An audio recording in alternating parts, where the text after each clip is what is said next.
Hi, good morning, and happy Sunday. Thank you for tuning in to the Empowered Path, turning pain into purpose. And today, I'm just fair warning you all, we're probably all going to cry together.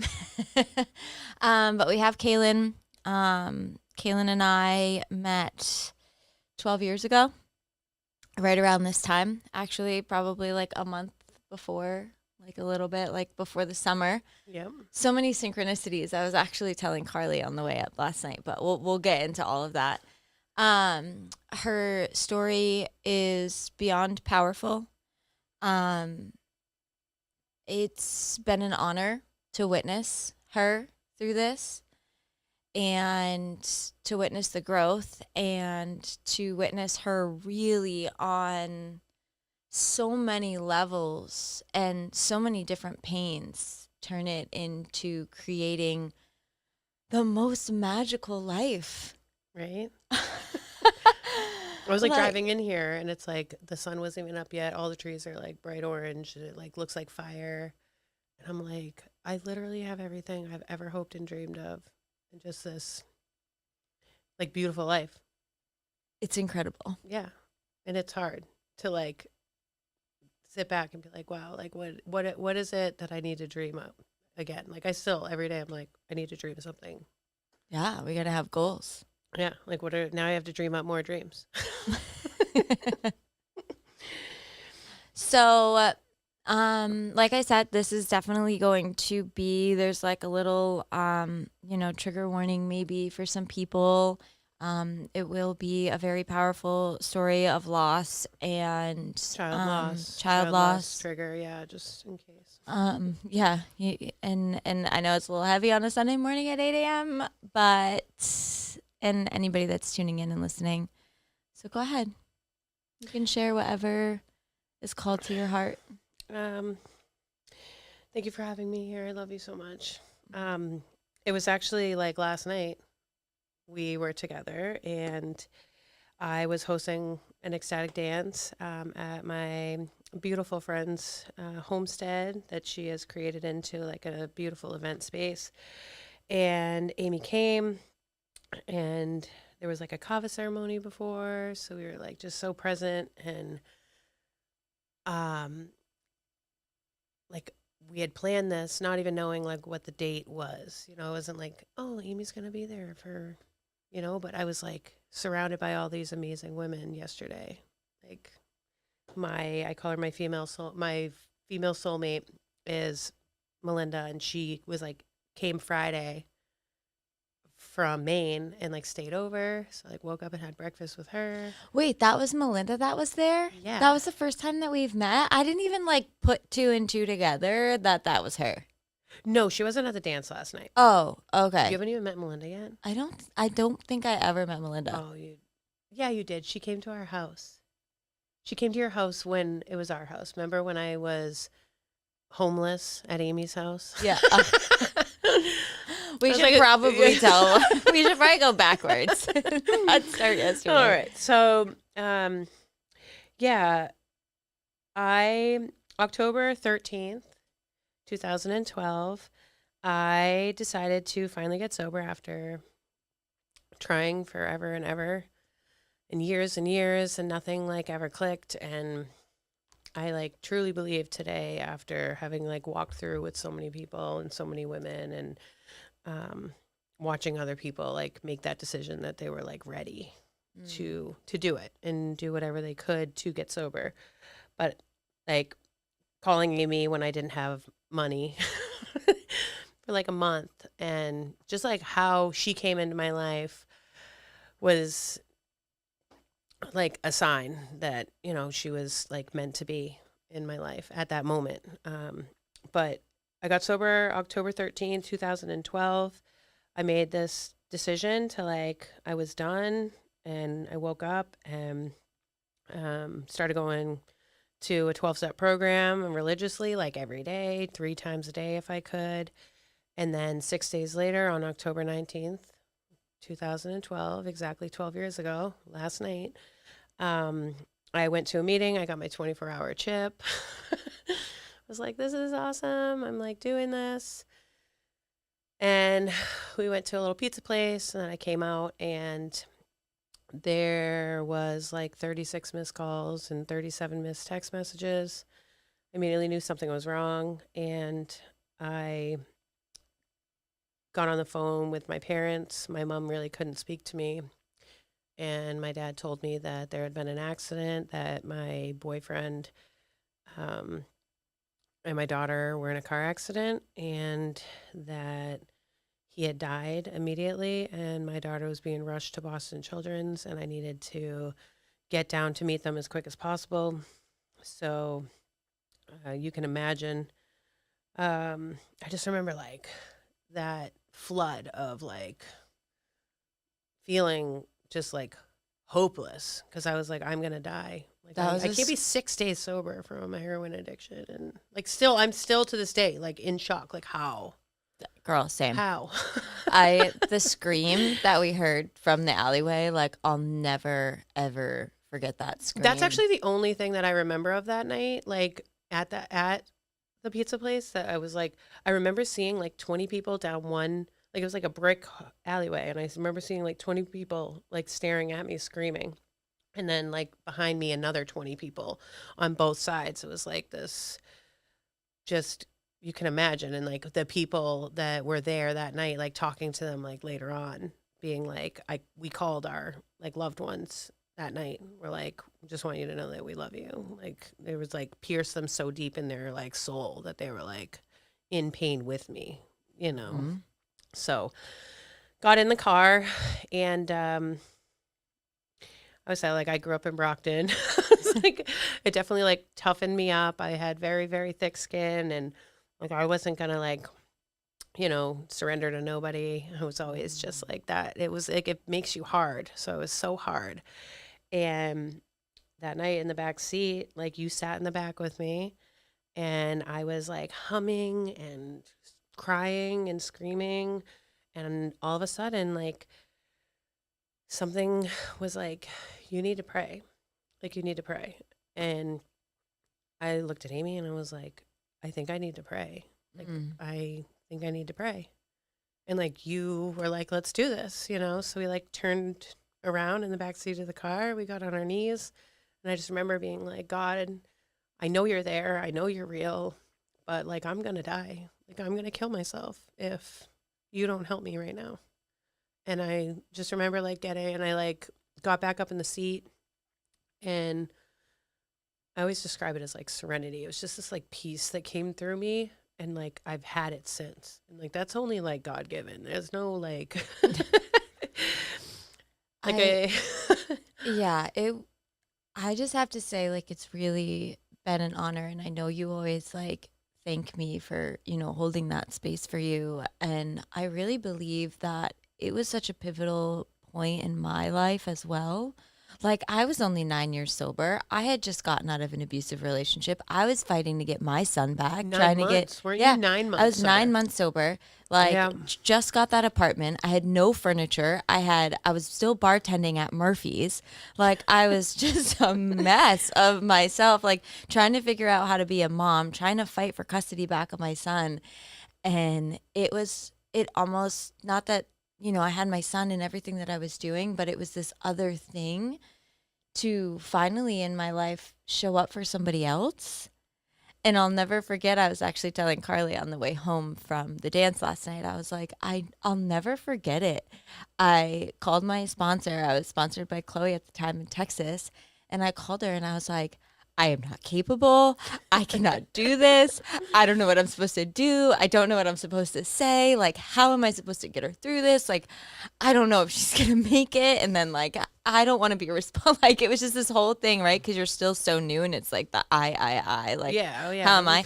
And she just stopped me in my tracks. And she's like, you're right, Amy. You can't, but God can. And your only thing that you can do is show up for her. And like, it was just this moment of like, that start of that, right? That like, oh yeah, I'm not responsible. Like I'm not responsible for your success. And Yeah. I wasn't responsible if something bad happened. All that I had to do was just show up and show you support. And you did. I did. And you did. And it was a wild ride. Yeah. It The really was. hospital, Yeah. the people that There's showed so up for many you in the like hospital. different things. Because it wasn't like she just passed. Like you had I to. went down there and she like we walked in and they told me she was going to look so different and that like they had to shave half of her head. She had like immediate brain surgery because she had internal bleeding. They were like pushing meds on me. They were like, you need sleep meds, you need anxiety meds. We've got you covered, like. I remember that. I was so And mad. every day they would come in, and I was like, it was like 4 days in a row. And finally, I was like, if you guys come in here one more time And and offer me Xanax. drugs, like I am literally like, I don't know how many times I have to tell you this. Like, I'll be completely okay. Like, I'm gonna make it, and I did You did. without it. Mm-hmm. But yeah, so 2 weeks went by. There was like so many things that I had to like deal with in those 2 weeks. My landlord at the time was like trying to evict me, like went through an eviction. Like I got sober and I lost everything. I lost my boyfriend. My daughter was she lived for 2 weeks and then we had to make this like very selfless decision to take her off life support and actually like held my daughter till she took her last breath. And it was like November 1st. So, um, and I'll never forget, like, remember that day you came with me? We went to a medium.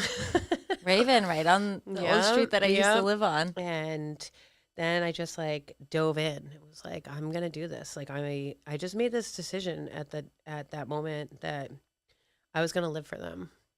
There was not like a day that my daughter like didn't have anything but pure joy in her life, and she was like such a light that if she had to like see me miserable from the other side, like it would have killed her. And like Jesse was the same way. Like Jesse was just like always so like happy and funny, and his laugh was contagious. Like the last thing that they would want from me like is to go back. And I had like every excuse to go back and just be miserable and like curl up in a fetal position forever. So what happened was Amy was working at Drink at the club, and it was like, I think it was like a week. It was like a week after, maybe when like a couple days after Kiara had passed. I was like, I want to dance. Like I want to dance. So I remember going into the dance floor and not dancing with anybody, but like going in the middle and like closing my eyes and like sweating and crying. And like, I just like didn't care what anyone thought of me because I was there for me and I was there to like do something that like I love doing that I knew would help me like intuitively. It was just so I was like Thursday, Friday, Saturday night for weeks, dancing. months. I think it was like the first year. And any night I had off, we went down to Boston or we were at another we club were and we just dancing. danced. We have pictures. And it was like such a like too because like I was newly sober and you were a bartender. I started working at Murphy's because I needed to work. And like everyone was like, they're gonna drink, my they're gosh. gonna die. Very controversial. Like I'm still in the service industry and I love it. Yeah. Like, I'm like a lifer. I was like, I'm gonna be that like older lady working at a diner. We were not Like good. people, you know how many amazing people I meet every day? It's And incredible. like I get to like share my story with some people, and like people like point to my tattoos, and I'm just like, it's like an opportunity to like you really never know. You keep her spirit alive. Yeah. You Oh, keep yeah. her spirit alive in her Absolutely. story. Yeah, and like a lot of people like they do like it's like hard for them to have a conversation where they'll say like, I can't even imagine. And I'm like, you can't imagine. Yeah. Every single one of us does. Every single one of us imagines Right. what would happen if something happened to one of our children. Mm-hmm. You know, like we do live that. You know exactly how it feels. You could like, I feel like every mother that has like a child like thinks about like that emptiness and that like hollow feeling. Like even still, I have two beautiful babies now, 4 and 7, and like I constantly feel the same way. Like I always say it, I'm like, I can't imagine if anything's gonna happen to them. Like I still Yeah, do it. but you Like can. having like gone through it, like I can't get through that again. Like all these things, and I like let it go, and I'm like, it's not up to me. Mm. It's not up to me. It's not up to any of us. Like we can't control anything that happens. We literally just have this choice to how we're gonna show up today and right now. So, um, to get back to like where we were dancing at the club every night. No, but I feel Dancing like is I was like it medicine. was like so controversial. Everything I did was wrong in the eyes of like a program. Same. I met my husband in recovery like 2 months after I was sober. Kept like no, we tried not to be together, and everyone was like, "No, don't do it. He's not the right one." Amy's like, "He's a womanizer. I know he is. Careful." Well, it's so sad too, and you like think back about it, right? And there's like all these things, like they're like 12 steps, like don't date for a year. And I remember being like, well, did you? Like it's just like Yeah. you're like told these things to like say, because Mhm. it's like what's supposed to be right. In like it's all like dictation and control and fear. Like if you do this, you're gonna drink. If you do this, you're gonna drink. And if you drink, you're gonna die. Like fear, fear, fear, fear. You're like, It oh, is. and then It it's like is. fear of like yourself, and then you're like not trusting your intuition because, look at like imagine if you didn't. Like imagine if you didn't. Like imagine if you I can't listened, imagine. I like right? Like you and Dan no. are amazing together. Like you Yeah. guys were meant to be Oh yeah, together. for sure. And, if I'm a divine believer in the universe and that Kiara, I've witnessed it with the medium, like she is with you. Like Oh she's yeah. with me all the time. The She's with tattoo, everybody. the tattoo that I got, remember that night? It's like I was getting this owl tattoo. Remember, I Oh was yes, going to go get something completely the day different she was and we had getting no taken off life idea she, support. It was yep, the third. It was like the Friday the Friday the third, or no, it was Halloween. Halloween tattoos. Halloween It was Halloween tattoos. tattoos, and I was going to get this little other thing, and I ended up getting an owl, and I was getting an owl tattooed on me as she was passing. You like messaged me, you're like, we had to make the decision, and owls like guide people like into the under, Oh yeah, they're the and messengers from the other side. I always see ladybugs, like they're always on me, That was like like yesterday. yeah. I haven't seen ladybugs for like a month, and all of a sudden yesterday morning, like the sun's beaming down on my face on my back porch, and I am like sitting there with Melinda, and I literally started talking about like how that day went and how those goodbyes were. Like I have these like beautiful goodbyes from both Kiara and Jesse that I'll like never forget. Remember, like, was it Heather? They came to get me, and like Jesse like grabbed me and kissed me, like, and it like was like a kiss that like set my whole body on fire. That's like the last memory I have of him is like kissing me and telling me he loves me. And she was like, I think that was like my first spiritual awakening. And then with Kiara, like I couldn't go anywhere without her like being upset that I was leaving. Mhm. And that night she was like, I love you, mommy. Like it wasn't sad or anything. Like I had these like beautiful goodbyes with them. Just so like I was sitting there telling her like how, this is 12 years was last time that like I got to hear my daughter's voice and to like hug them and like really hug them. And all of a sudden there's just ladybug on Melinda, then ladybugs everywhere. They were all over my house. They were in my house. Like Ruby, she came and like pulled one off. She was like, "It was on your tea, Mom." I was like, "Oh yeah, just magically." I Mhm. get like weather, but there's no coincidences. But I think that that's also one of the most beautiful parts of your story is the crazy synchronicities, the crazy connections that have continued to happen to you like over Well, that's what I'm the writing my book about. past 12 years. Yeah. And I don't think, and your sister was in the car too. I think that's like really, Oh yeah. important, even though, do you want to touch upon that?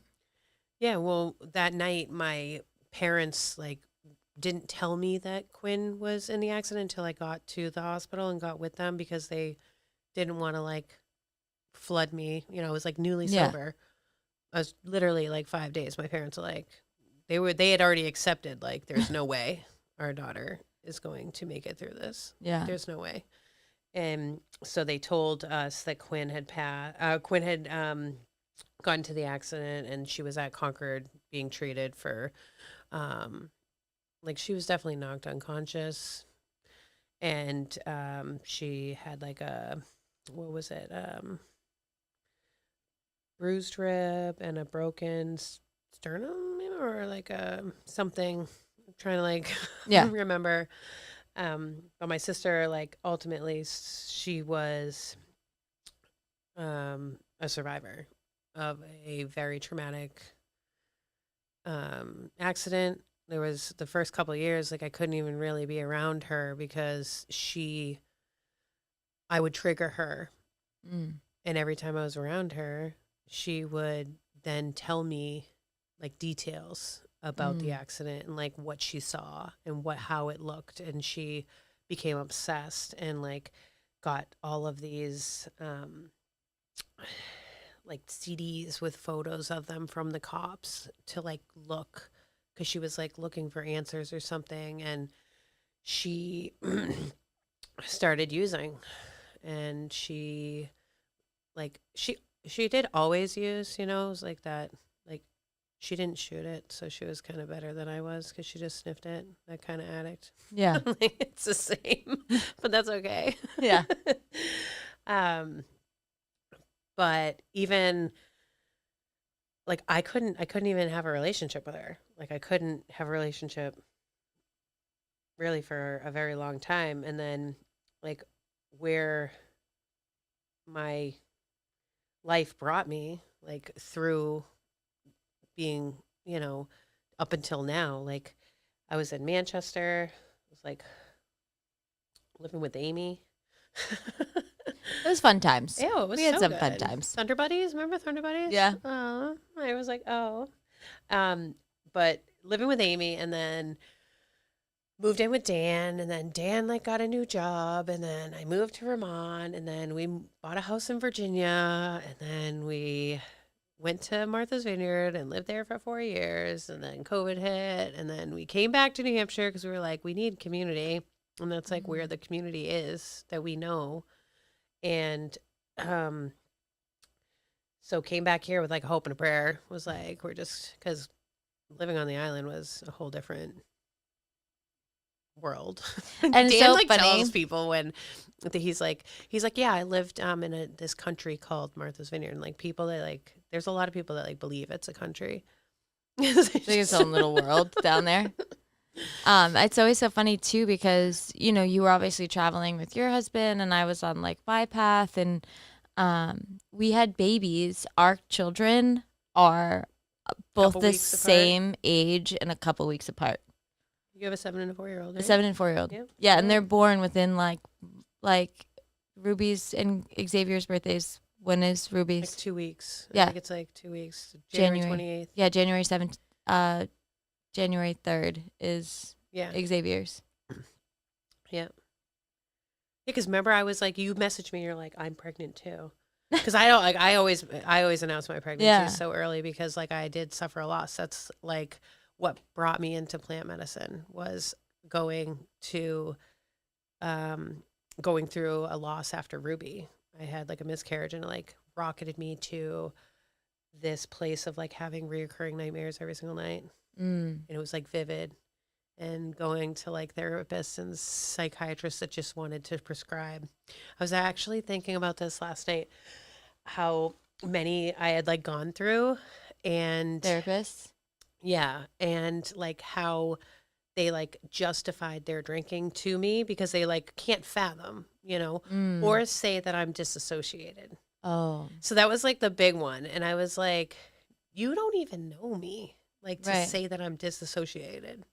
Like, do you even know how I grieve?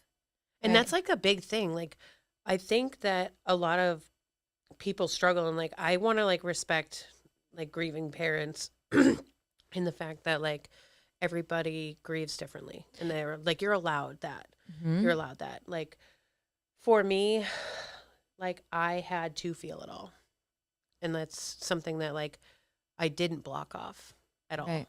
I knew that, and previously, because of like really strong, amazing women, like my mom kind of like led the way of like absolutely for like the woman that I am today. She showed me what it was like to have a tribe of women around her all the time, and like women that would like hold her when she was broken. And like I saw that, and I like grew up with that, and women that would like get naked and dance in the rain together. Like I'll never forget those moments. Those were like moments that were like, I want that for my Yeah. children. Like I want that for my daughter, so Mhm. that they know like how beautiful like women are and how different. We're not all built into this like societal mold of like, The way we look, yeah, or yeah, and like just seeing all types of women.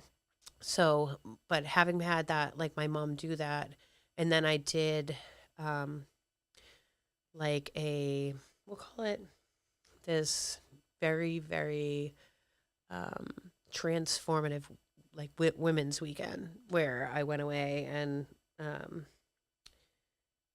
really got to like know how to grieve and how to take care of like that part of like myself when I need it, and how to like achieve it. So like um like last night. yeah, so I know we were dancing, we were doing all of that stuff, and dancing is medicine, like embodying and everyone's grief, and grief is forever, right? Like Oh yeah. grief is like, that's where people think it's like, oh, I'm still so sad about this thing. It's like grief is forever, and it's peaks and valleys, and you've found these ways that have worked for you. Yeah. Like it started in going into dance with like just going to the clubs. I mean, we used to Yeah. go down to the clubs in Boston, or like be out just like dancing, like completely sober. So that's like a whole nother medicine, because a lot of people can't dance sober. They like need a couple drinks, or Or like are afraid need, to dance. right? Like, They're like so afraid, or they think that their body doesn't move that way, mhm. or So much resistance, right? yep, There's no like fluidity in it, because there's that like fear of judgment of yourself, and oh my god, that person danced better than me. It's like that yep, separation piece of it, and so, we would just go out and dance sober anyway. I yeah, mean, we just had a good time because we yeah. just didn't care. And um And and we were then healing though. Like we we were didn't know healing. it, Right. but we were Moving literally the moving the energy. energy and moving the trauma that we've both experienced, because we've had, very traumatic things happen in our whole life and childhood and everything. Yeah. Like who even knew? We were It's medicine. yeah. Movement is medicine. Yeah. And with, talk therapy and all of these things, like, yeah, that's great, right? But I think what's happening with a lot of talk therapy, and, I had Kim on my last podcast, is that we almost desensitize ourselves. That is why the therapist may have been saying that it was dissociation, because you talk about it and you talk about it and you talk about it, and you just like kind of talk about it until you've talked about it so much that Yeah. you don't actually embody what the feelings are that are attached to the pain. And so you can just go out. It's like when we used to tell our stories, right? And like make fucking jokes about the fact Yeah. that we were like molested and, all these like crazy things. And so when you're dancing and when you're moving, even when you're like doing yoga or Oh, any yeah. kind of workout, And music alone is a yeah, therapy. the vibrations, The depending the on what music sounds, you're yeah. listening to, because there's music that it's like Oh yeah. designed to keep you at low vibration. Yeah. But that's another topic for another podcast. Yeah. So when you don't have to, like, obviously be on the dance floor. It's not like we were on the dance floor, like, talking about Kiara or like talking about Jesse. No, It well, was an just ecstatic dance is no talking. Mm-hmm. It's barefoot. It's an hour and a half playlist. There's no talking. There's no judgment, mostly of yourself, and it's actually consensual. So it is like a way that you want to connect with others. When did you do Especially your first one? When did you like attend March. your first? March of like last year. So, or attend. Yeah, it was my birthday. Yeah, because It you was my did birthday of your first last- one at the yep. studio. Well, the first one I facilitated. Yeah. So I went was gonna say. I went to my first one, which is like a whole like so connected to her, but I went to my first one and I was like, I knew the second that I did it, I was like, this is what I'm supposed to do. Like this is what I'm supposed to do. And like luckily my beautiful friend Cami, she like literally like guided me and like told me everything that she knows and like helped me to like really honor the ecstatic like community in like that way and five rhythms and everything that goes about it. It's like, Why don't you talk about that? A lot of people probably don't know what ecstatic dance is, so I think it's really this is the point that Yeah. to get I what was like it when is. people ask me like what how to describe it, I'm like, because everybody watches reels, you know. Yeah. So I'm like, you see those reels where like people have those like headphones on and they're like on like a beach and they're dancing. It's kind of just like that. But there's no headphones. It's just speakers and you get to dance and move your body whichever way that you feel like moving. Like listen to your body and move. So it's not like I'm telling you anything. I'm not guiding you. I'm not pushing you or saying like anything. It's all up to you. I've had people like come and like sit down and meditate the whole time, like sit up against the wall. And then I've had people that just like rock and sway. And then, And do the two-step. yeah, the two step, like that is absolutely like acceptable there. Like there's no, you can just like sit and be in that space or like Just sway just back sway. and forth. The And energy. the energy and is what it is. So, but it is a playlist that is created. I am the DJ pretty much. I create a playlist that takes you on a journey to a natural state of ecstasy. So I've had like this one guy one time. This one guy, he's like, I've done a lot of drugs in my life, and that was like the best high I've ever had. Mm-hmm. Like after my last one, I was like, wow. Like I hadn't heard anybody like really say it like that, but there is. It's like there's so many feelings behind it, and like walking out of that, like it takes a while for me to sleep after, because it's like you're processing. Like I'm still processing this morning. I was like so glad that I was like gonna be with you. It's like I get to process this a little bit again. But yeah, like I think we should just like talk about last night and how like beautiful that space was. And Well, how's your journey been? So the Women's Circle for me and what I do there is to empower. My big thing is I don't like to be called a healer because the Same. only one that I have ever healed and am capable of healing is myself. Yeah. And as I heal myself, I just get to share the things that's like, turning all my pain.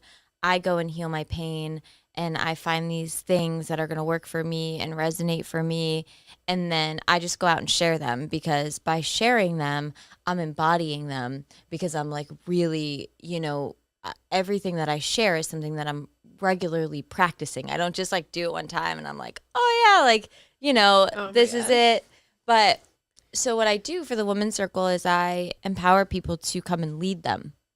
And so Kaylin was like, oh my God, Amy, I did this ecstatic dance. Like, I want to do it. I'm like, all right, perfect. I got the perfect guinea pigs for you, like all the Women's Circle. And that's what's so great about the Women's Circle, too, is that nobody ever knows what they're going to do. They were so mad at me, though. They were so mad at you when you were like, Kaylin is here to do an ecstatic dance. But everybody Everyone's loved like, it. No. I know.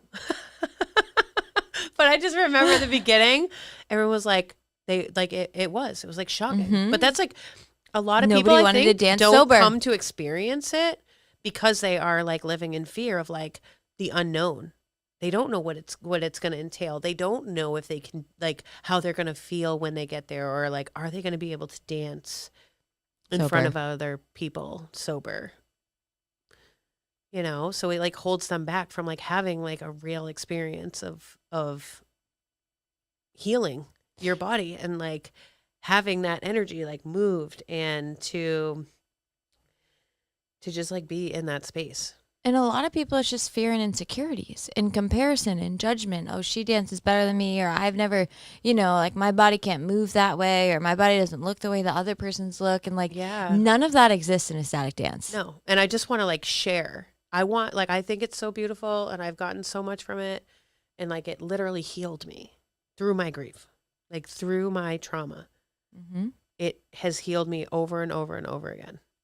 And I like want to share that. And that's why I do this. Like, I want to share what is possible through movement and through music. And that's it's like as simple as that. Yeah. And but at the same time, like, I'm doing it for me. Like, Yeah. I've shown up to like my dances and there's been like one other person there Mm-hmm. and I still dance. I turn the music on and I dance. It was like one time it was just like me and Lauren. I was like, let's go. And she had had like a plant medicine journey like the night before. And then she's like, I'm great. kind of tired. I'm just going to like maybe lay down. She danced the whole time. She was like there. And I love her so much. And I do it for me. And I like just want to share it for other people to experience like the healing in that space. But you're also like connecting, like you're making a human connection at the same time, like being in a space. When somebody holds that, like what's it called, a sacred space. It's a sacred It space. is. You create a safe container Mm-hmm. for people to take off their masks, Mm. take them off, and to be witness to other people and their Mhm. pain and their beauty and their love that they have and their trauma. Like that's where like the healing happens. So even just like sitting, like sitting in that space. Mm-hmm. Like if you could be a fly on the wall last night, Oh my God. imagine. Imagine. And there's no like cameras. So in ecstatic dance, there's no videos. Like I don't have any marketing because it's like one of the guidelines is there's no phones, no cameras, because you need to have a safe space. We create that safe space so you can have a safe container to not feel like the world's watching you. You're going to up on the internet tomorrow, Right. with how you moved or Right. anything like that. So not many places like that. No. And I think before we talk about last night, so 2 years ago, your sister. Oh, so 3 years ago. Yeah, there's Kaylin's story is a very If I wouldn't be able to like sit here, I was like, we have an hour and a half. I think my last podcast with you was like 2 hours. So I know, but I was I like, do well, want I'm trying not to like just go through the whole thing again. Yeah. Yeah. Like so around this time of year, you can imagine October 13th, I got sober. October 19th, Jesse died. And then 2 weeks later from now, on November 1st, that's when my daughter died. Almost 3 years ago now. Yeah, 3 years ago. Because I know it's November 2nd. Yeah.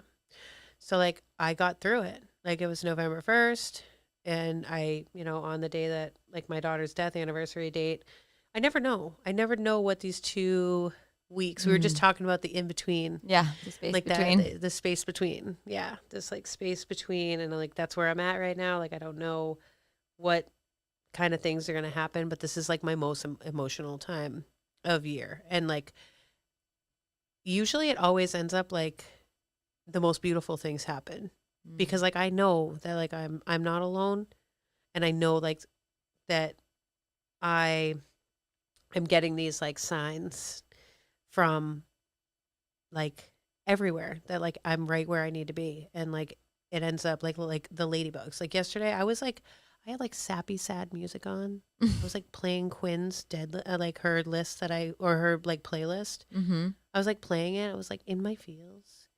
And I like wanted to be in my feels. When you like Yeah. want to cry and you like put sad music on. You like look at yourself in the mirror when you're crying. You're like everybody does it. Yeah. But I was like there. And then like I was pulled out of that because like all these ladybugs showed up. So I was like, oh, well, I do want to cry, I think. And then I was like, no. But so I got through those 2 weeks and I'll never forget it. Like it was like November 2nd. I woke up and I was like, yes, finally like through this. And the year before that. So I should say like when we moved off of the island and came back to New Hampshire, my sister and I had a really, really rough relationship like for years. And then she, like when I was like sober, she wasn't. And it was really, really hard to have this relationship with her And like I had brought her to the island, and like the things she was like saying out in public, Mm. I was like, oh my gosh. I was like, this is so inappropriate. There are children around. Really hope like I can't have her here again. You know, Yeah. I can't. So when we moved back, it was like the week before Thanksgiving, and we like magically got an apartment in 2020. They were like, "Oh, we have waiting list till January." And I was like, "We're moving. Like I don't care where we go. We have to get out of here." Like I had a newborn. Mm-hmm. And Ruby was like 3 at the time, and like we just needed to get off, and then got this apartment, and I like unpacked everything and was like 5 days later, I'm like, let's have Thanksgiving at my house because my brother lives up here, my sister was up here. So we came and like sat down, and like we're having a Thanksgiving dinner. But like I realized like my sister was never like of sound in mind to make an amends to her, or to like tell her where I was wrong in our relationship. And I really just like I always craved that relationship, like having Mm. seen like sisterhood from other people. And I'm just like I always wanted that. And I just like we were just like so not that. Mm. I was like, I always like tell him like, thank God she beat my ass my whole life, because like I needed it. Yeah. Like I'm so resilient as like, my kids fight now. I'm like, fight. Figure it out. It'll help you later. Like I hope you don't need it, but like I obviously needed it. Mm-hmm. So I'm grateful for that. But at that moment I was just like, had this idea, and then I was like, even if she is fucked up right now, because I could never tell. I didn't like know. I wasn't around anybody that Right. was high for years, And it's like hard to see. It's hard to see in the people that especially you like love. meth or what it is. Like I Mm-hmm. didn't know what kind of drugs, what they look like. I had no idea. So we were at Thanksgiving, and I took her in my bedroom, and I was like, I just really needed to share something with you. Like, and I got to like make this amends to her and like really apologize and say like where I went wrong, and got to tell her like how I had made it right without her even knowing. Mm. Because like I had this my sister was always bigger than I was, and like the only thing that hurt her was when I called her fat. Mm. Like my whole life. And I know that she like held on to that, and there was things that like she still held on to that like had happened that stuck with her. And um like I got to like share that like when Kiara was young, and even my kids now, like they're not allowed to say the F word, and that's the fat word. Like do not describe people's bodies like that. And that was like my way of like seeing my sister hurt and hurting her in that way. Mm. No, she got me. She got Yeah, me of good. course. She like called me a slut, whatever. Yeah. But that's what amends about. It's not about, it's about, making it right for the other person. Yeah. Like that's their responsibility if they want to make it right, right? It's not like so you she don't need yeah, that. so she cried. We both cried together, and I was like, I'm so sorry, but I want to have this relationship with you. And that's like a week later, she shows up at my house, and she wants to get sober. And she hadn't brushed her hair in a year. She smelled every time she came in my house. She like smelled like cigarettes or like something. Just I was like giving her a change of clothes. I was like, can you just put this Yeah. before you hold my baby? Like put a sweatshirt on. I like But this one day she was like detoxing, and she like really wanted help, and I was like making phone calls and like trying to get her in somewhere. But I just remember like my kids not ever being around addiction. Mm-hmm. So this was like their first experience of like, and they know, like Auntie Quinny, they know like how she died and everything. I'm very honest. Yeah. And I had to be. And I remember like drawing a tub for her and like brushing her hair out for like an hour and a half. Ugh.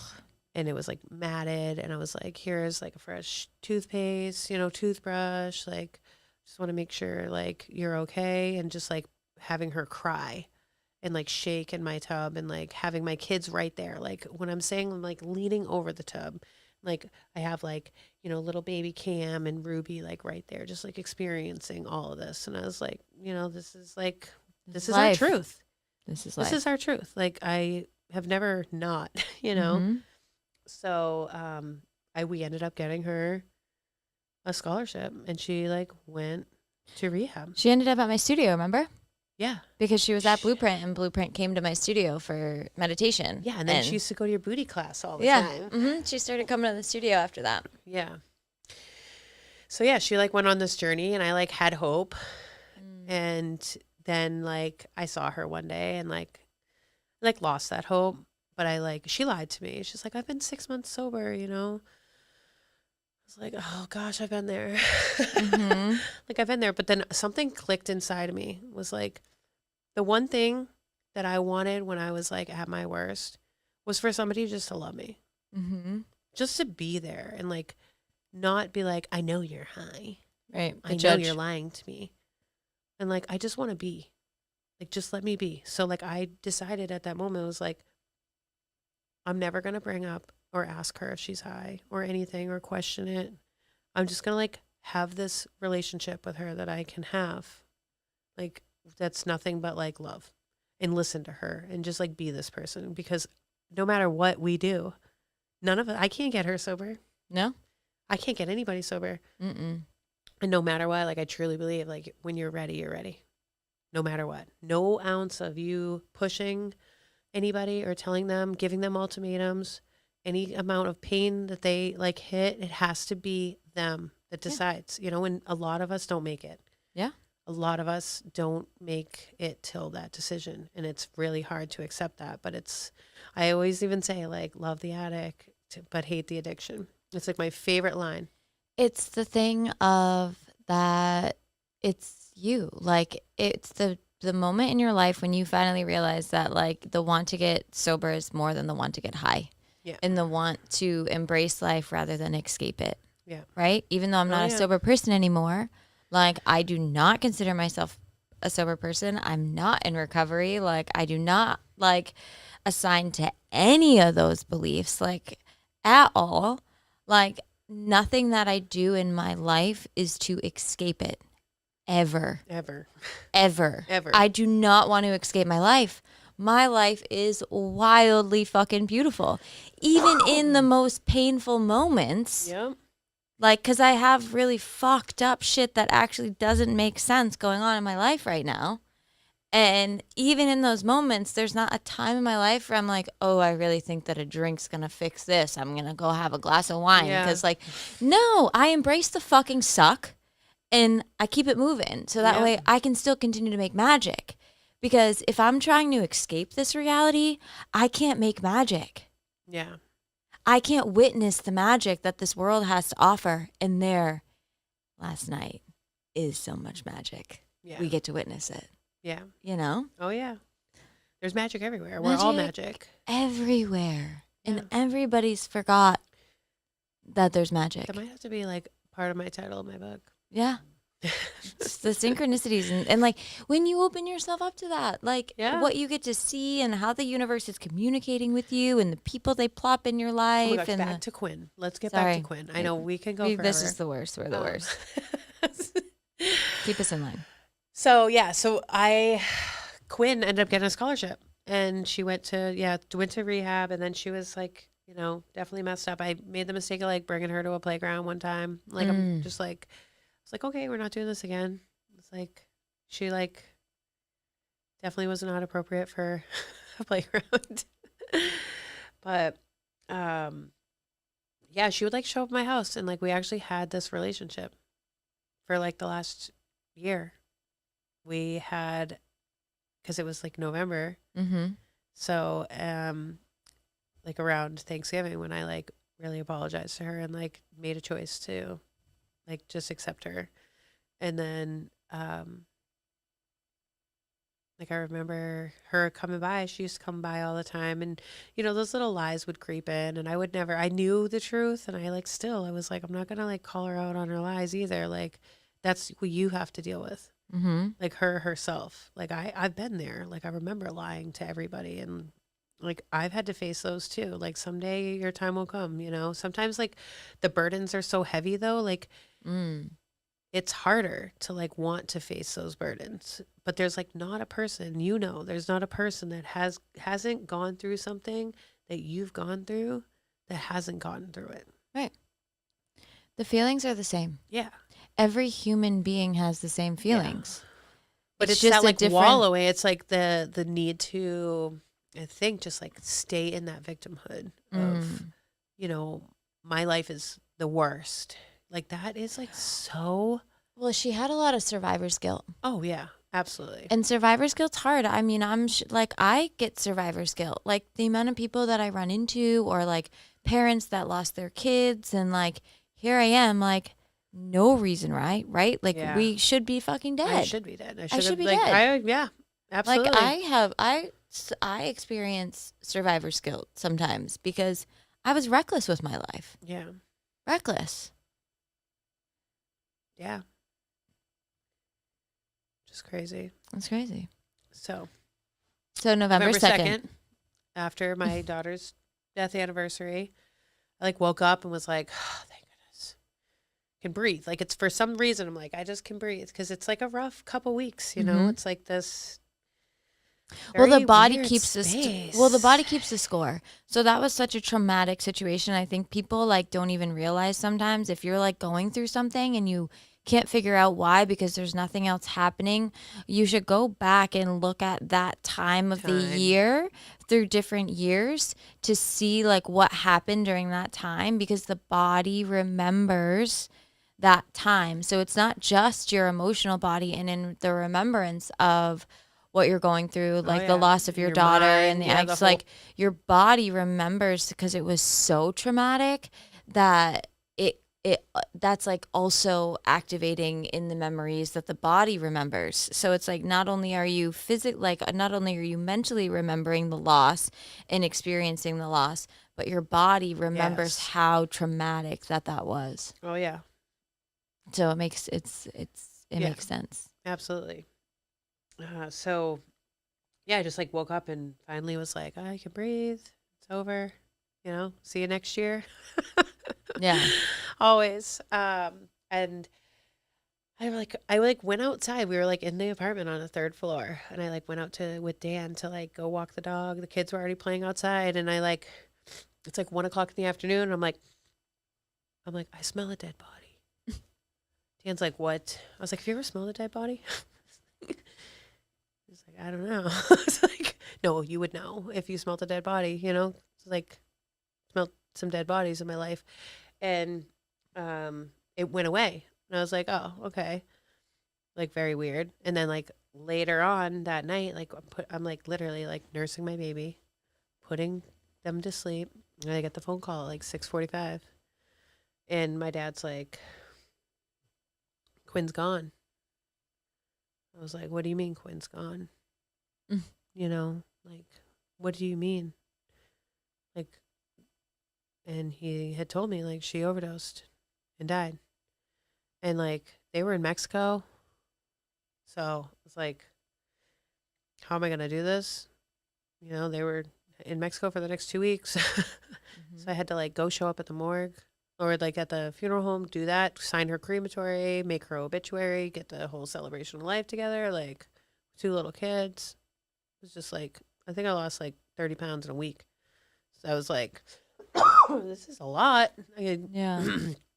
um, so, but I remember like they were like, you know, she had passed for a long time before anyone made a phone call to like, and it was like, you know, so she pretty much had passed like the same time that I had like smelt The dead body. the dead body. And I like knew, I was like, she's my sister, she's my blood. Like there's obviously, like I knew. I don't really like talk about Quinn like this in this aspect.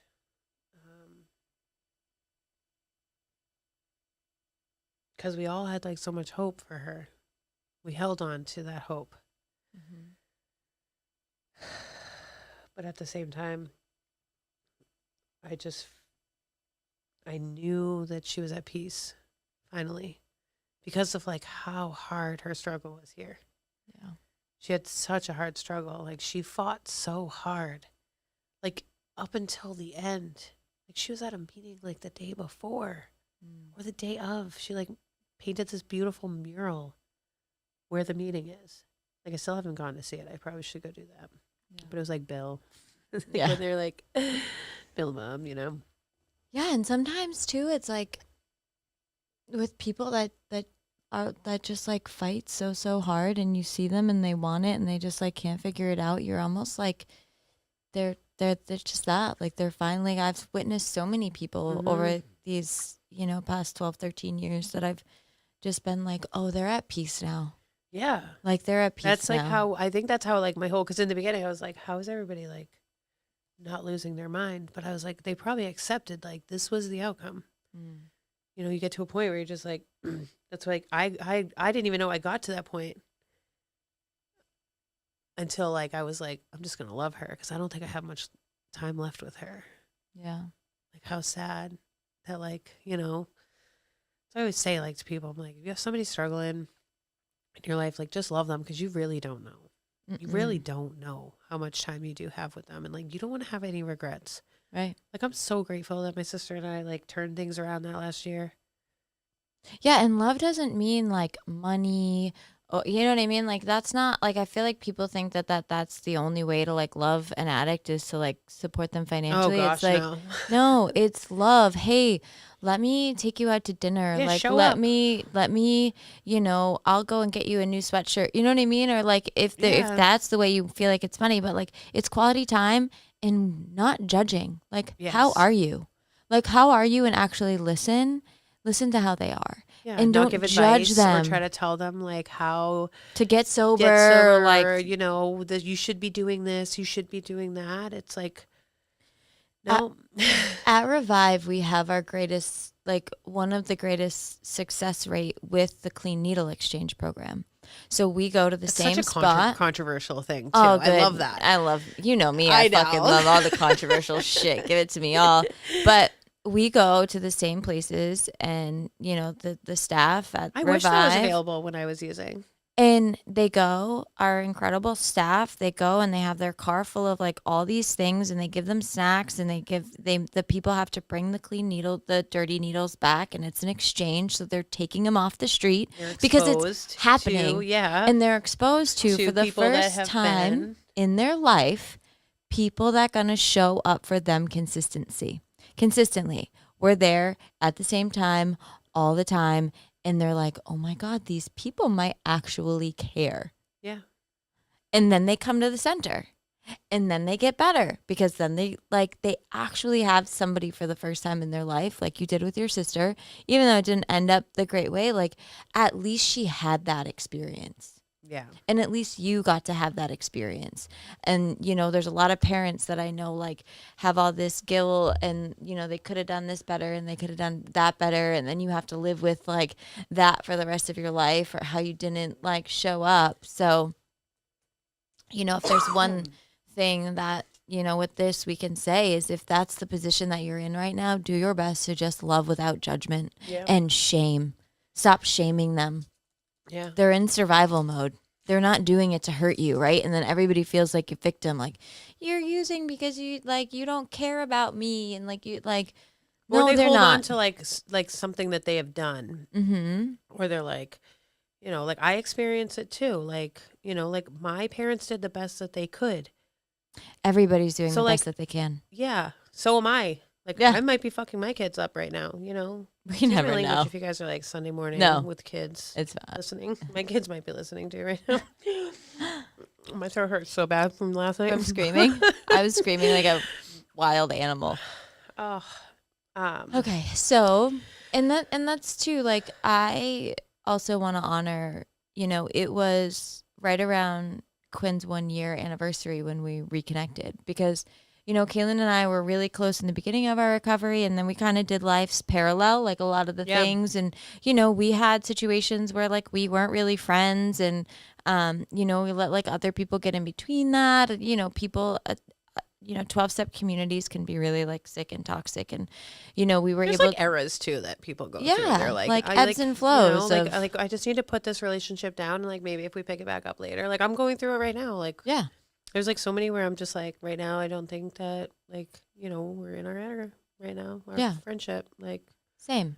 But I'm also a Taurus, so like if people like do that, it's not likely that I'll come back, but we can give it a try. You came back. I did.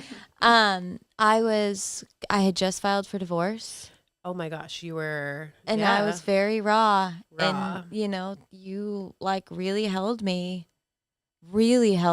during that time. I'll never forget.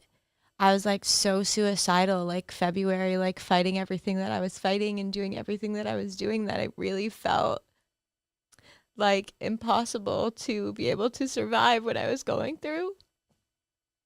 And I remember just like laying in my bed and you just coming and like laying with me. And like that's what like true friendship, and like you didn't like try to say anything or do anything. It was just like space. Like I laid on top of you. you might have. Yeah, I did. I was just like, I'm gonna lay here forever. And we were both going through it. Like you were, mourning your sister and just, everything. Um and I'm just super, super grateful for that. Um But that's what women are supposed to do for each other. Like hold that space and Yeah. like be there for women when they're in, like, it's such an important piece that women are lacking, mm, is like just holding space yeah. or just like being there and Mhm. not having to have answers or give advice or have to fix it. Yeah. We're all fixers. Like we're Mhm. all like want to fix. Like you don't have to fix anything. Like you just have to show up. Right. And but like finding those women that like you can trust to like share those moments with and be in those moments. Yeah. It's magic. Like that's where like a lot of the healing happens. Mhm. Like I woke up a new person today. Same. A new person. It was like just the magic that happened. So What time is it? Do we what we're good. We got Okay. we got a half an hour. So we've got time. So last night, um well, there's this incredible place. I'm gonna shout it out, and you can shout it out too, because I got there and I was like planning my wedding there, and I like walked in. You walked and I out was and you were like, "Can I get married here?" It's Rooted Free Farm. um She's such a beautiful soul, Lauren. in Henniker. It was so beautiful. So Kaylin invited me. So she did her first ecstatic dance. So Kaylin's been for this past year. She's been doing them every third Saturday of the month. She's been like doing them. In the winter, I go. So April to October is at Rooted Free Farm, and then I go to Amy's studio Mm-hmm. for the colder months because it is cold in that barn. Yeah. Yeah. It was a little chilly last night. Yeah, It was good when we were dancing, but we were all like in tank tops, like we were fine. But yeah. at the end, it was like, okay, Yeah. we're not moving anymore. Gotta put the sweatshirt back on. So she and it's funny because it's just always the third Saturday of the month. That's when it is, and it just this third Saturday of the month just happened to fall on The date, your daughter's well, the accident date, the accident date. yeah, Jesse's death anniversary date, Yeah, the kickstart of the of the in between. the in between.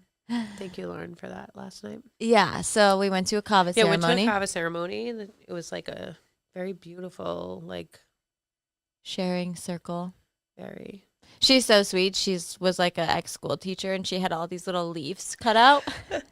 She had all these little leaves, and we wrote on a pen and stuck these leaves of all the things that we wanted to let go. I had like shame and unworthiness, and what was the other one? Like I just had like all these leaves like stuck to me with like all these things that we wanted to let go of, because it's like we get so caught up in like what healing's supposed to look like, right? And like we can make it these like fun little like ceremonies, and every time anybody shared anything that they were letting go of, everybody was like, "Oh my god, me too." Like get rid of it. Yes. Like me too. Like I have that one. Throw it in and the fire. Let's throw go. it in the fire. Like get rid of it. Like it doesn't belong here anymore. And Well, more people are gathering. yes. That's the beauty of what's happening right now. It's like Mhm. last night, like I could have gone to 3 different things. There was like now we have to choose Yeah.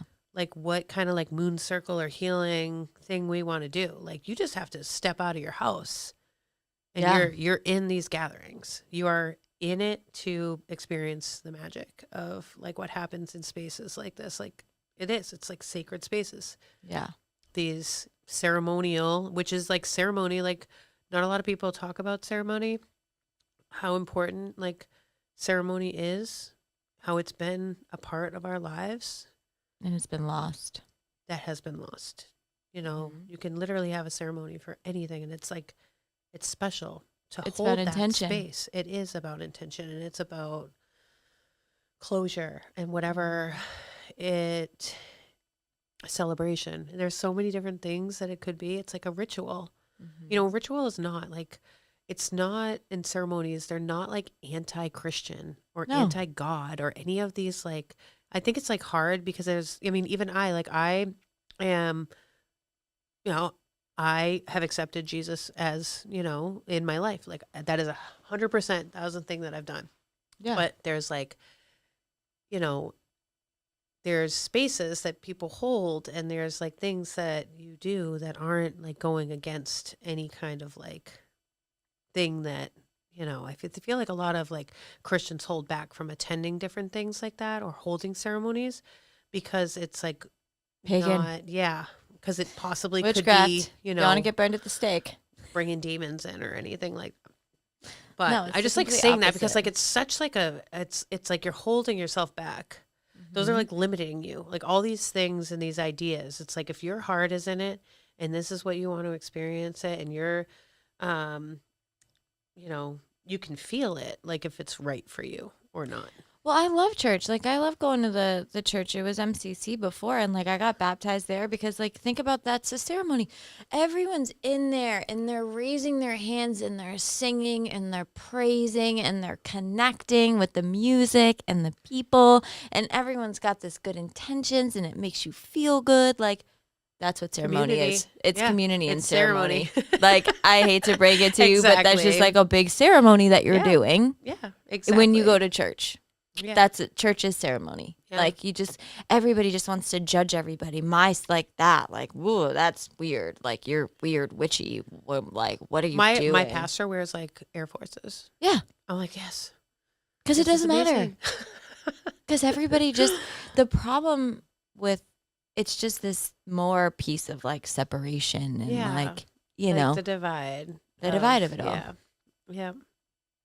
But I just like I wanted to put that in there just because like these experiences that you could be having, they're like they're not going to go against anything that, you know, other than your heart being in it is going to allow you to. So, So break down the dance last night. So we go to the barn. We have the kava ceremony. We have this beautiful letting go ceremony, and then the barn space is just incredible. yeah. So, and what you didn't know is, it is a house. It's a house to bats.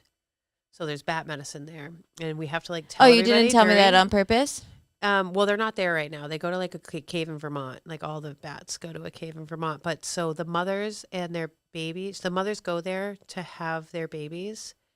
And I'm talking like thousands of bats. So if you had like looked up, you would have saw this like plastic on. Like you can look up in the summer. Like we can't turn the lights all the way down in the summer because they start coming out. And it kind of like some people get a little freaked out by Girl, I would not be able to do that. it. It's incredible. Like we've sat in circle and they've been like right here, just flying by. They don't have eyes. They literally are just energy. They feel. We're gonna backtrack You're because totally we going got like to that barn and you're gonna experience the bats. okay. We're gonna backtrack. We got 20 minutes, and we have two things that we're gonna talk about the dance, and I really want to talk about the breathwork situation Oh, that you had. yes. So Okay. we're gonna talk about the dance. So the dance.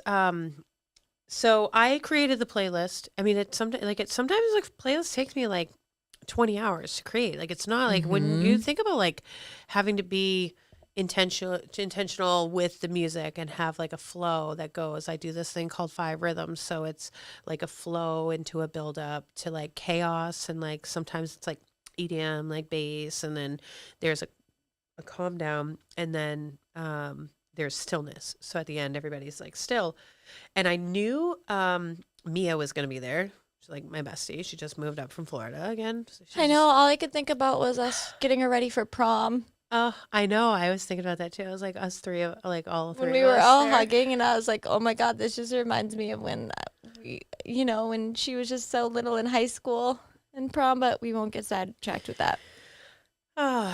So, yeah. So like I knew that there were like songs that I wanted to play, and usually I just like, I go through my list, I press play if I hear a song that like really really like, and then I have to like rearrange it in the right order after.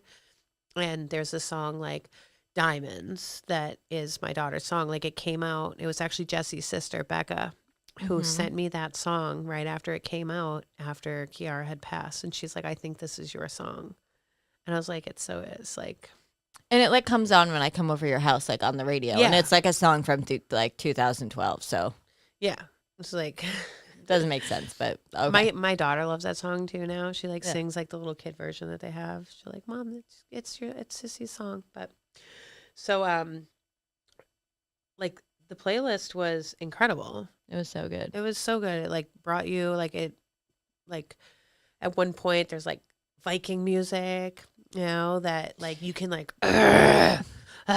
like that fierce. We're screaming, we're like grunting, we're like slapping our chests and like getting that energy out. And then like the next minute we're like twirling and like frolicking around, and we're on like tippy toes, and then like we're twerking, we're shaking our ass, we're getting on the floor, like we're grinding up on each other. Then like one point I was like this guy was like holding me, and he like swung me back and did like the whole like dip swirl, and I was like, oh, I feel so amazing. And then we like got to like the songs that I knew that I needed that, and I wanted that like space to like just to cry. And like that was my intentions, was like I just want to like have this, there was this one song called Remember Me, and Yeah. then the Diamond song. So I started getting ready for Stillness, and I was like, just standing there, and all of a sudden like it hit me, and I like started crying, and like I just was like standing there crying, and I like felt somebody come over, and I know it was Lauren, because she's like, just her whole essence is soft and sweet. So I like Yeah. could feel her like softness. And I was like, okay, I'm safe. And then I like felt your hand, like, like I'm crying. Like I'm at this point now, like I'm starting to fully grieve because I felt held in that moment. Mm-hmm. So like I'm starting to enter, like to feel so vulnerable and feel safe to like really let that go, and then I just like, I felt held everywhere. Like there was like people holding my legs, like people had like their hands on my foot, and then like everyone started singing, Mm-hmm. and it was like the song, and like I don't even know how to describe it, but like it was this feeling of being held like I had never been held before. Like nobody's like embodied me Yeah. into this safe space and like created this circle around me for me to like just feel held. Mm-hmm. Like that's magic. Like I just want to hold those circles. Like I just want to hold women, and I want to hold men, and I want to hold everybody to like. It was so Allow funny them. that happened. Like everybody was just like holding and supporting you and singing you this song. I ran a women's circle, a cacao ceremony that morning, and it was a ceremony that I had done at the fire walk where like the women shared like what their struggle was, and then we made affirmations, and then each woman stood, and all the women like put their hands on them and like said the affirmations to them for 3 minutes just over and over while they were like touching and holding and like receiving, because as women we don't know how to receive, and we often don't receive because we're giving to our partners, we're giving to our careers, we're giving to our children, we're always giving. And when we receive like that, we're like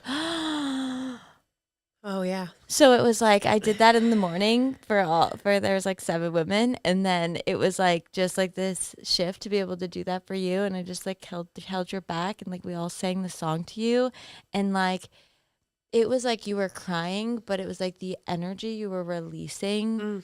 was like I it remember was like I was like, so and powerful. I was like sitting there, and I honestly like in the beginning of it, I was like I was pretending that I was holding Kiara. Mm,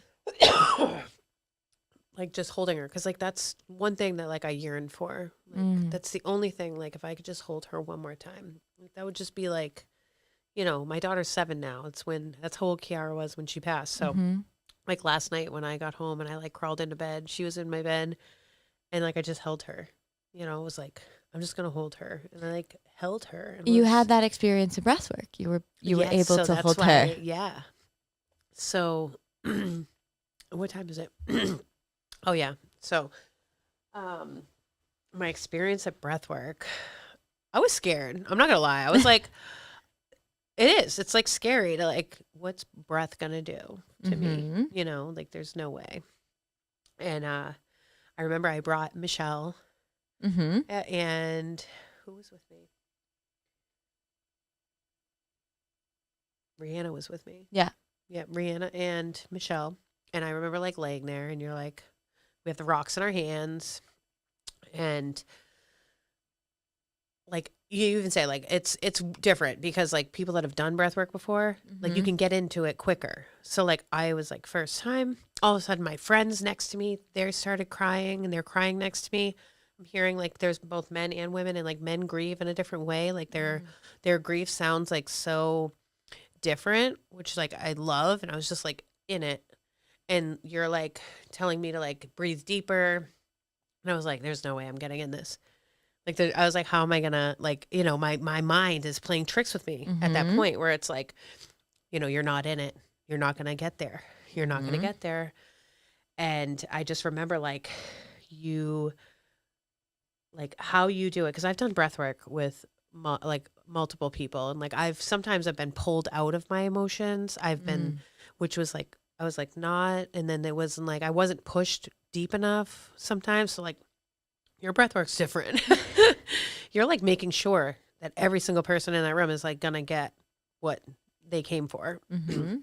So I'm like listening to you, and I'm like, nah, it's just not gonna happen for me.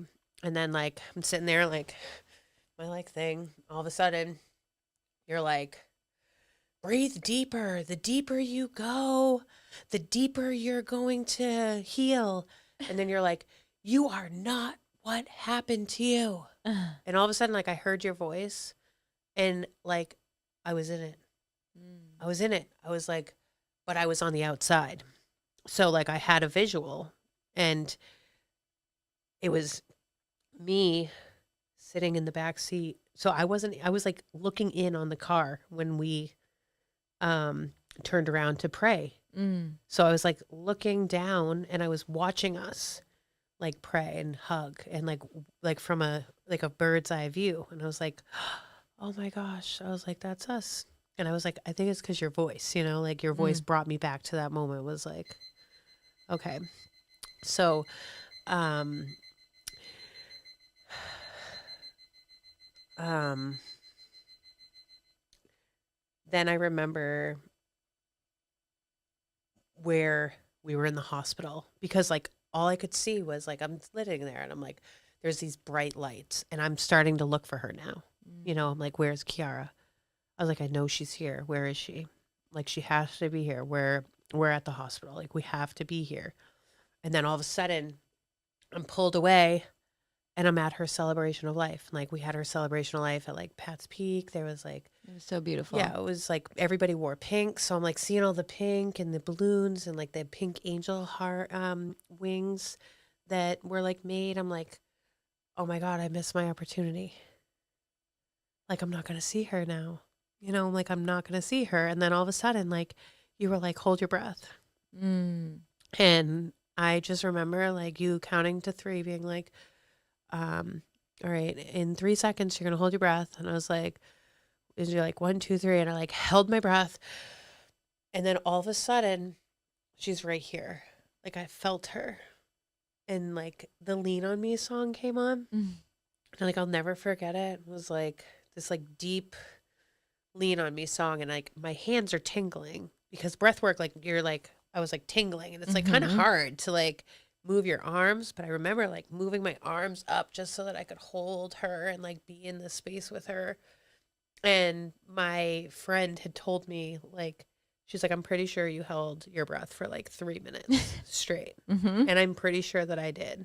Mm-hmm. And I just remember like you saying release and her just like going away and me just like yelling, no, like it was like it. I was like, oh, like there it is. There's like this little sliver of, but I got that sliver. It's like just everything that I ever wanted. It was just like so magical in that moment. So yeah, that was so good. And then I was like, that next time I was like, I'm bringing Dan. And then you had an experience with Dan. I did have an experience with Dan. Like, I was like, I should have just moved over because I wanted to be with him. I just wanted to be next to him and like touching his body because like it was literally like I felt like my heart was like right here and I wanted to be connected to his heart. Sorry. And it's like and this is why I started this podcast.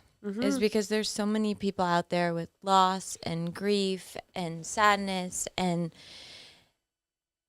we don't live there. Like we do, we live there, but like we live there in a place of magic. We live there in a place of having these experiences and being held. There are humans out there. There's places like the studio. There's practices like breath work. And if it's scary to go to a place, I am starting an online breathwork community. It's actually going to start next Monday night at 7. It'll be every night at 7, and it's going to be 9D breathwork. So it's binaural beats in the coaching. And so you just sit in at your home, put your headphones on. You can do it with your husband. You can just be in the comfort of your own home. So you can still have these practices. So keep an eye out for that. But there's places like the studio or places like this farm, like holding these, and there's so many other magical places around. Like it's not just ours. Like I'm not doing this just to get the word out for mine. Like I'm doing this for every human that is turning their pain into purpose because there's so many of us. And we're passionate about it because like something that we have gone through and it has worked for us, and we are trying to share that with you because we want to have other people be able to experience that kind of magic. Yeah. Like and experience life again. And like enjoy life. Exactly. Because I lived so miserable, stuck in my pain and in my trauma. I was always a victim. I was always a victim of circumstances and poor me and why did this happen to me? And I'm never going to be able to. The lack of accountability. Like right. I was like, I'm never going to be able to get out of this. I'm always going to feel less than. I'm always going to feel not good enough. I'm always going to, it's everybody else's fault. Yeah. But mine. Yeah.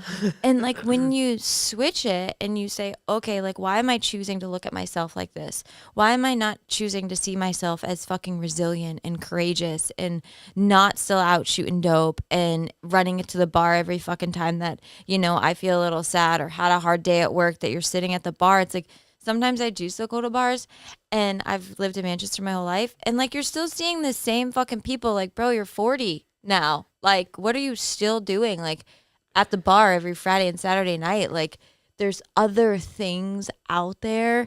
Like, and I mean, cool.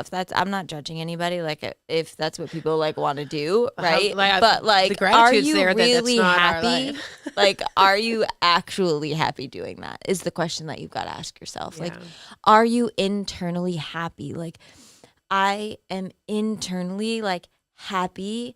I still make mistakes. I'm still a human being, all of those things, but like, I'm not living in it. I'm not shaming myself. I'm seeing myself as a human. I'm seeing myself as somebody that's constantly trying to be better, do better, and to help others. I mean, I'm just trying to live a nice, quiet, slow life. I do not live a slow, quiet life at all. I'm about to go. I've like the podcast had to be at 8 a.m. this morning because I got to run out this door to like run to the studio because we're having a combo ceremony. There's 7 people doing combo at the studio this morning with Megan. Amazing. I cannot wait to have Megan on the podcast. I said last podcast that I was going to have Justin on today, Justin Etling. He has a new place in Capitol, but his daughter won a volleyball competition. So, kids come first, always, yeah. right? Always. Like, he's like, I'm so sorry. I'm like, yeah, no, it's totally fine. Like, I have a ton of people.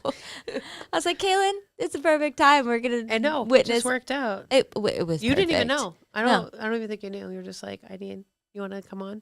Yeah. I needed last night. I needed everything that I needed, my own experience. I was crying, grunting. I was like primally like crawling on the ground. Like, Carly, who came with us, needed that experience. The message I got from her this morning.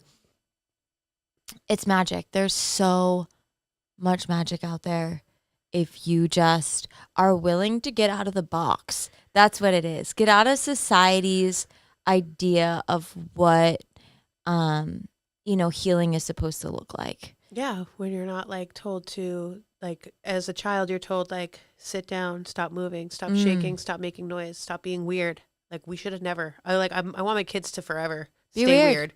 Please stay weird, because at some point I was shamed for my weird, and I wish I had it to regulate myself. Like, my kids start making noises because they're regulating themselves. Soothing. They have like natural ways. Self-soothing. Exactly. Adults don't know how to self-soothe. Yeah. That's why they use a substance. That's why they use TV. That's why we don't know. And I say it all the time because I do a lot of work in treatment. Like, people that like shake their leg, like, oh yeah, I used to do that all the time. that's your body saying move. Like, that's your body trying to self-soothe you. And I remember like a leg growing up, shaker, my whole life, they were like, stop moving, stop shaking your leg. shaking, stop shaking your leg. and you're like, My mom's probably listening to this too. She's probably like, oh my gosh, I stand remember. up. If your body's doing that, like if you're like Yeah, but you leg can't. shaking. Like, in a school system, you can't stand up and move. Well, I'm saying in your adult life, because the Yeah. kids aren't listening to this. It's mostly adults. So if Yeah. you're like a leg shaker, that's your body screaming at you to move, Yep. to shake. Stand up and try to do it like more, like really shake all that stuck energy that's out of you, and watch how your legs stop shaking. Put music on and dance. Yeah. That's how easy it is. I have to do it all the time. Like, I'm overstimulated constantly with my children. My children are. The grocery store overstimulates me. Yeah. It's like too many lights, too many things. Like, Yeah. So like, and I do it like at home. Like, I have to turn the music up, and I just leave it on. The kids like just immediately start dancing. They're in their own little vibe, and it's healing. so move your body, shake your body. Kaylin's ecstatic dances will be at the studio on the 3rd Saturday of the month throughout the winter. She'll probably remember the sexy dance? Oh yeah. Probably do another one. I have an all women's dance playlist that needs to happen. And kids, she might have a kids ecstatic dance. It's really great to like a I am bonding. co-facilitating with Lauren at we're doing a women's retreat in May at her. Well, I'll be posting all the information of everything that Lauren's doing because I'm obsessed now. I'm like, this is in my new space. I told her, I was like, I live here now. She literally was like, welcome home. She literally just hugged me and she said, welcome home. I was like, okay. I'm like crying. It's fine. Thank you, Amy, for having me on. Yes. Yeah, I love you so much. I I'm love so you proud so of you. much. It was a little all over the place, but the message is that there's so many opportunities to turn your pain into purpose instead of living stuck in your pain. Pain is inevitable. Pain is a part of life. Grief is a part of the human experience. Pain is a part of the human experience. Life is growth, though. And life is fucking hard for every single human being walking the earth, and stop thinking that you have to do it alone, because you don't have to do it alone. There's beautiful communities. There's beautiful people out sharing their stories in all different modalities. And if you've been doing one thing for years and years and years and years, and you're just feeling so stuck, try something new. Yep. Try something new.